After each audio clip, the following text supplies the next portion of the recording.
I have a question for you as we begin this study.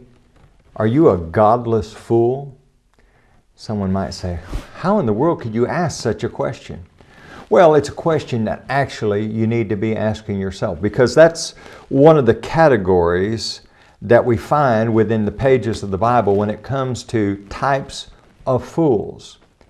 In Psalm chapter 14 and verse 1, we read, "The fool has said in his heart, there is no God."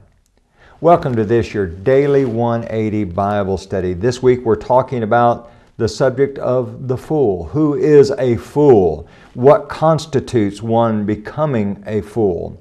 And today we're going to be talking about the godless fool. Now listen, there are a lot of folks out there who are very educated and they have a tremendous amount of intelligence, but yet they fall into the category of being a fool because they have decided that there is no God. Now it is rather amazing to me. I was having a conversation with a biologist not long ago, and he was saying to me, you know, it's an amazing thing, and he is a scientist. He said it is an amazing thing as a scientist, as a biologist, that other scientists can look around at nature and say there is no God. He said it all fits together too perfectly. It could not just have happened.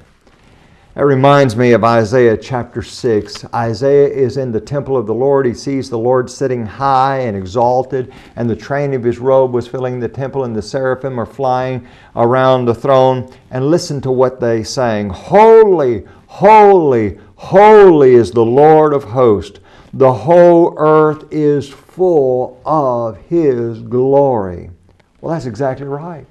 Wherever you look, you see the fact that there is a God. And you see the fact that someone says, well, I look at a tree, I see a tree. Well, you know, as we look at nature and we look at the way it fits together so perfectly, we need to realize, you know, someone is responsible for this. I'm wearing a watch, I have an iPad in front of me. If you were to find these laying on the beach, you wouldn't think to yourself, well, they just happened.